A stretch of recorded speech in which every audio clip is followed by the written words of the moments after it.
This is breaking news.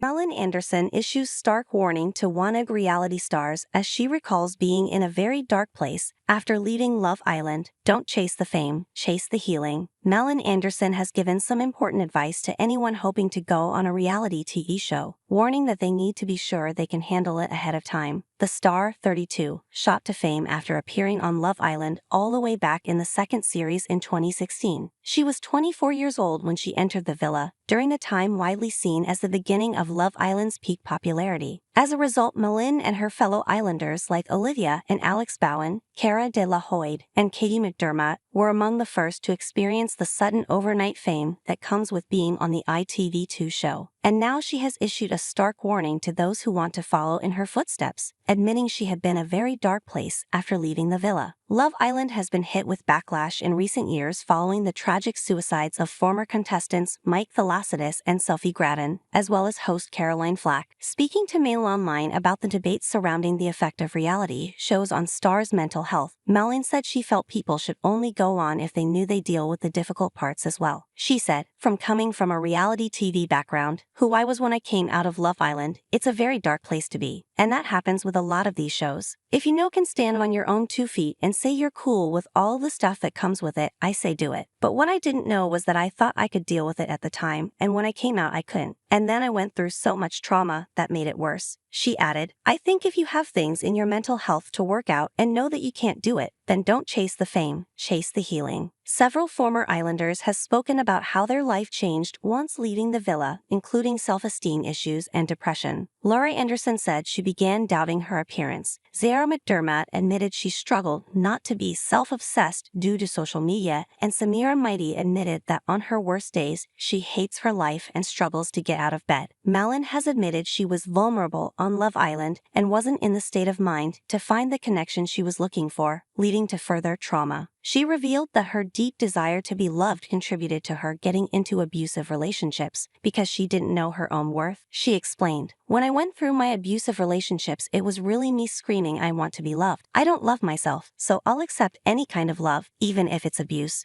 And when I realized that and let them go, I could really see I was creating that in my life." Malin has been very candid about her experiences with domestic violence and has campaigned for abuse survivors. Her former boyfriend Tom Kemp was jailed for 10 months in 2020 after admitting to an assault on her that left her black and blue with a broken hand. He was the father of Malin's baby girl Concy, who tragically died with a heart defect in January 2019, just 1 month after being delivered at 33 weeks. The couple met in late 2017, and Malin has been open about the abuse and emotional torment she suffered while in the on/off relationship, as well as reality TV advice. Malin also warned people about the dangers of social media in the new age of influencers. She said she used to be scared about posting photos of her body and previously battled with binge eating, laxative abuse, and calorie counting. She said, "I think it's so sad. We've grown up with this our whole lives. We've literally had diet mentality fed to us as kids, so when you become an adult you become so sick of it. I was so sick of counting calories and living a life based on what my body looked like. Social media can be so good but so dangerous at the same time. You have to be careful what you consume." Malin welcomed her daughter, Saya, back in February 2022 with her then-boyfriend Jared, but they then split 4 weeks later. She struggled with co-parenting and loneliness afterwards, causing her to spiral into binge drinking and taking drugs. She said, "That was probably one of the hardest things I went through, that first year of her life. For me, it literally made me who I was." She finally checked herself into a 12,000 pounds rehab clinic for a 3-week program and spent 2023 focusing on her health and internal healing.